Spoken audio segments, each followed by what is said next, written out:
Estimado alumno, con este micro vamos a terminar de concluir, de tratar de pasarle a usted la idea de lo que es, o de lo que fue, de lo que sigue siendo, y esto es continuo, un poco la evolución de las ideas de lo que se espera o del comportamiento de las personas dentro de la organización. Bueno, en el micro anterior les había planteado lo básico e inicial, Taylor y Henry Fayol, y ahora les tengo que hablar que como evolución, por supuesto, en determinado momento, y como respuesta también a las críticas que se van sintiendo, que van surgiendo a estas dos personas, a estas dos escuelas, a esta forma de trabajar y de qué exigir, porque si digo que se esperaba un determinado comportamiento de la persona, es porque se exigía ese comportamiento. Y que básicamente de lo que se esperaba de estas dos escuelas, del individuo, de la persona, de la organización, surge algo así como que la persona, surge la idea, queda la idea, la gran sospecha de que el individuo trabajando, dada la naturaleza de la persona que se tenía en aquel momento, se decía cosas tales como, se las resumo muy fácilmente, esta persona es un ser que esconde su potencialidad y que no la brinda totalmente en el trabajo, por eso es que tenemos que ser tan exigentes en su eficiencia, etcétera, etcétera. Pero como respuesta a las críticas de que realmente era demasiado como se le exigía a las personas, o de esta conceptualización poco humana del recurso humano dentro de la empresa, surgen principalmente, se estudia una escuela cuyo representante es Elton Mayo. Elton Mayo es el primero que, enrolado en algo así, podríamos decir o encasillar como un pensamiento humanista del comportamiento de las personas dentro de la empresa, es el primero, luego tiene seguidores, por supuesto, que van mejorando o trabajando la idea. Elton Mayo es el primero que dice, me parece, fíjense cómo se los planteo, ¿no?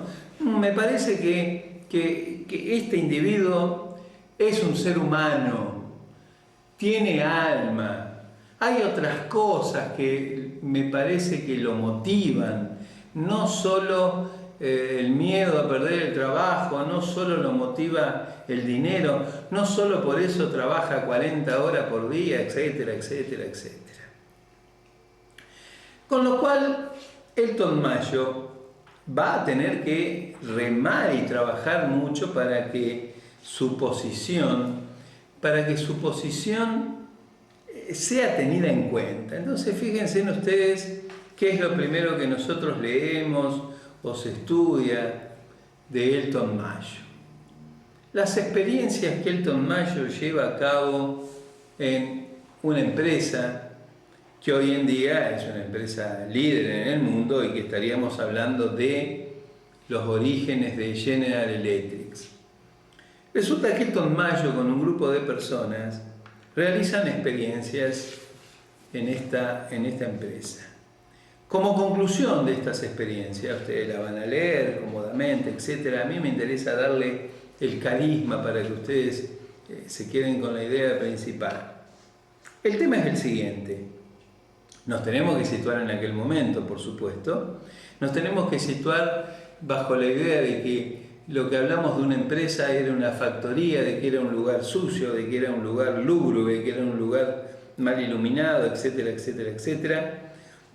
Y sumado a todo eso, que se trabajaban 40 horas por día. Así que si usted es capaz de imaginarse eso, me va a entender qué fueron las experiencias de Elton Mayo, en donde Elton Mayo lo que hace es cosas básicas como, bueno, dejemos un lugar de esta factoría o de esta fábrica como es, sucia, oscura, etc.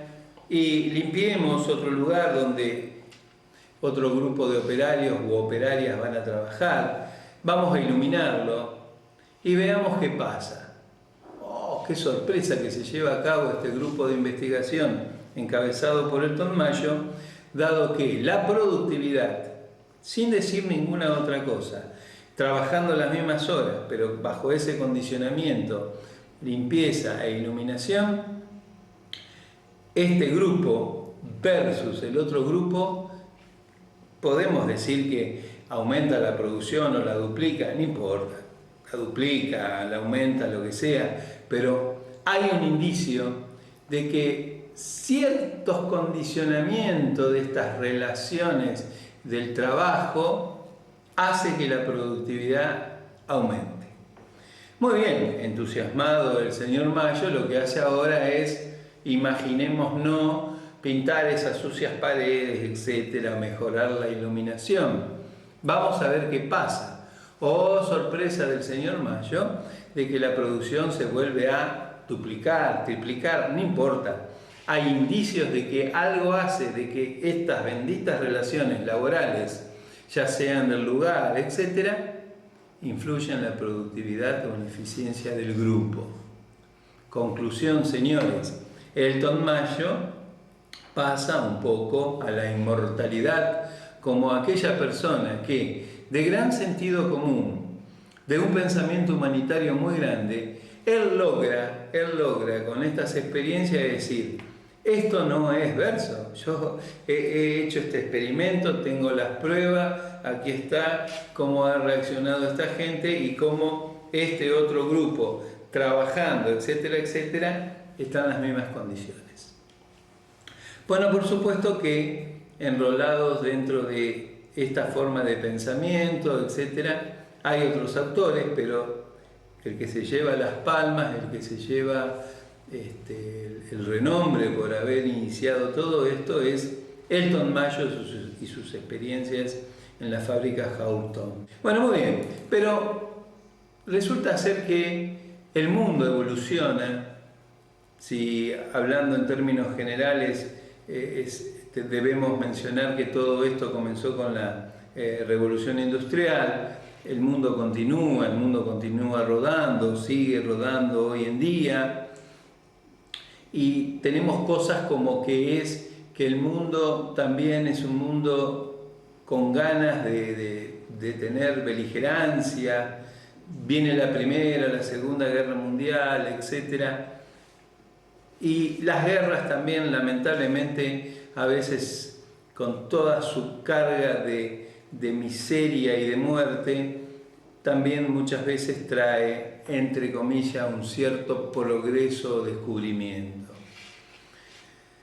Los estados previos o las formas de gobiernos previos a la Primera Guerra Mundial eran desordenados, eran monarquías, eran formas que le faltaba un poco de orden. De ahí que ustedes se van a encontrar con una propuesta que es la de Max Weber, en la cual la propuesta de Weber para organizar la cosa es la burocracia. Entonces, lo que nosotros comúnmente decimos que burocracia realmente es algo que el pensamiento de una persona, Max Weber, para ordenar la cosa, la reglamentó y sistematizó tanto todos esos pasos para cumplir determinados objetivos, y ahí tenemos vivite y coleando hoy en muchos estados, inclusive en el estado argentino, en lo que hace a los organismos nacionales, provinciales, etc., organizaciones para dar respuesta a sus ciudadanos organizadas en forma burocráticas. Gracias.